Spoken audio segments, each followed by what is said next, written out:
So what we've got to do is make that change in those standards. That's where the shifts happen. It doesn't happen any other place. And I'll give you a very simple example. If you want to know the difference in people's lives, it all comes down to what are the things that are musts for you versus shoulds. So let me tell you this. We said to have an extraordinary life, you got to have an extraordinary psychology, right? Extraordinary psychology means you got to live in an extraordinary state. To be in an extraordinary state, you got to condition your nervous system, your body, your physiology and focus to be at their best. Do you agree with this? Yes or no? Then to do that, though, you can do that. Why doesn't everybody? Not because you can't. We all have the ability.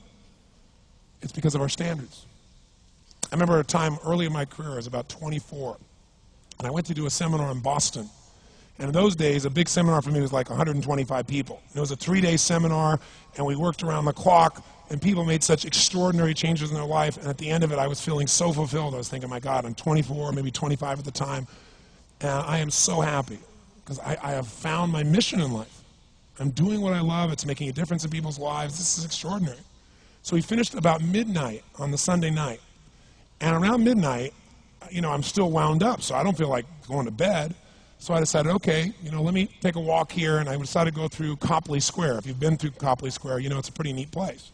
Because in Copley Square, you can look up and you can see buildings that were here before we were known as the United States, and beside them you see skyscrapers that are new. It's a pretty cool place. So I'm walking around midnight on Sunday night. There's nobody in Copley Square midnight on Sunday night. And I'm walking along, and I see this guy in the distance, and he's kind of stumbling back and forth between the gutter and the sidewalk. He's got a long trench coat on, his head's down like this. He's holding a brown bag, and I can start to smell him even before I get there, and I'm thinking, this guy's obviously drunk. And as I started to get closer, I thought, I bet he's going to beg me for some money. And sure enough, whatever you focus on in life tends to happen, doesn't it? So sure enough, he gets real close to me, and I thought all of a sudden he wasn't going to do it, and all of a sudden he popped his head up. It was really weird. He went, "Mister!" He had this really bizarre-looking sounding voice. He went, "Mister, could you loan me a quarter?" And I thought, do I want to reward this behavior? And then I thought, I don't want him to suffer. Do you have this dilemma sometimes? Like, I'm not here to judge. So years ago, I finally decided I always just give. Even if the person's pulling a scam, that's for them to deal with. If I have the ability, then I give. And so I thought, could I teach him something? So I asked him a question back. I said, is that all you want is a quarter? So he goes, yeah, just 1 quarter. 1 quarter changed my whole life. 1 quarter. I said, really? He said, yeah, 1 quarter. So I reached in my pocket, and I pulled out my money clip. And in those days, I was very young, just starting to succeed. And my original mentor was a man named Jim Rohn. I don't know, how many have heard of Jim Rohn? Anybody? Yeah, he's a great guy. And Jim told me, he said, Tony, look, you've come from a poor background. You got a poor psychology. You got to change it. He said, you don't have any money, so pretend you do. He said, start training your brain, condition it.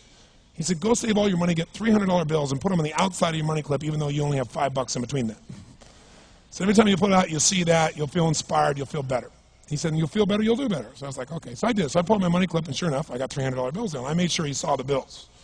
So I'm tearing through that, right? Looking in between there, see if I can find some change. But I made sure he saw it. Sure enough, he's looking at the $100 bills, checking it out. I find the quarter, I pull it out, take the money, put it in my pocket. I notice he's watching my hand going into the pocket. I took the quarter, and I looked at him, and I said, sir, life will pay any price you ask of it. And I gave him the quarter.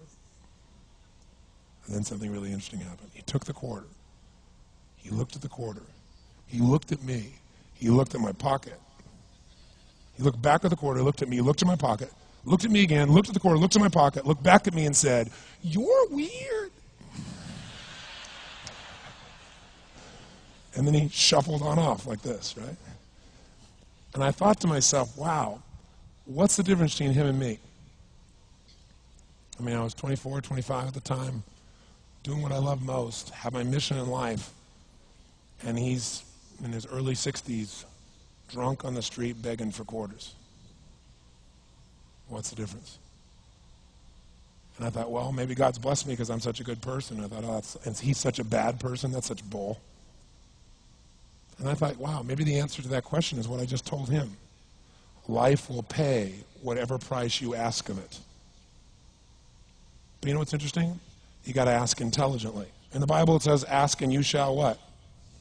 Yeah, pretty good formula. You ought to look into it. But you know what? It says, ask and you shall receive, but I'm sure it meant ask intelligently. I'm sure that's what God meant. I'm sure he didn't mean bitch and you will receive. Whine and you will receive. I don't think that was the instruction. Now, if you were going to ask intelligently, there might be 5 elements of that. Number one, you'd have to ask specifically, wouldn't you? You wouldn't ask in a general way. People do it all the time. They go, I want more money. Fine, here's $1, get out of here. Very often, you're getting what you're asking for. You're just not aware of how general you're asking. Clarity is power. The more clear you are about exactly what it is you want, the more your brain knows how to get there. Your brain is a servo mechanism. It's like a bomb. Those bombs, those missiles, they have a servo mechanism. So if the target moves, it knows what the target is, it follows it. Your brain, when you condition it, knows exactly what to go for and it'll find a way to get there. Did you ever buy a certain outfit or a certain car and suddenly see that car outfit everywhere? How many of you have had that experience? Say, aye. How come that car outfit's everywhere? It always was everywhere, but now you notice it. And the reason is because there's a part of your brain called the reticular activating system, the RAS. That part of your brain determines what you notice and what you don't notice. Your brain spends most of its time trying to make sure you don't notice because you'll go crazy if you notice everything. But when you decide what's most important to you, your brain goes after it. Everyone I know who's successful builds what I call an RPM plan. An RPM is built on the metaphor that the way to get from where you are to where do you want to go to the fastest is you got to build power, like in a car, RPMs. And the R stands for they know the result they're after. They know what they want precisely. If you don't know exactly what you want or you let yourself get beyond that into something general, you're not going to achieve it. Clarity is power. You've got to know the specific result you're after. What do you want? If you can't answer that question right now in your personal life, in your body, in your relationships, in your finances, in your spirituality, then you're not going to be as fulfilled as you want to be. Today we're going to have you answer one of those questions at least. The second part of it, you got to know P, why you're doing it. Because you know what? You may get a big goal. As soon as I want to make $1 billion. I want to bring peace to the earth. Why? Because as soon as you come up with a goal, all the obstacles show up. Unless you've got enough emotional drive to break through that, you're never going to discover what it really takes. So you got to get yourself past that. And the way to get past that is have enough reasons. Reasons come first, answers come second. This man did not know what he wanted. He did not have enough reasons. To ask intelligently, you got to ask specifically. To ask intelligently, you got to know why you want it, have enough drive to make it happen, enough juice to make it happen. If you don't have enough reasons, you will not make it happen. And the M is, what is your massive action plan? What is going to get you to actually fall through? Because the first plan's not going to work and the second plan's going to work, so you better have enough plans that if the first two don't work, you still got something else. Otherwise, you're going to be having excuses why it didn't work. So asking intelligently requires that. So if we're going to be extraordinary in our results, we've got to be in an extraordinary state. We've got to know what we want and we've got to go use it.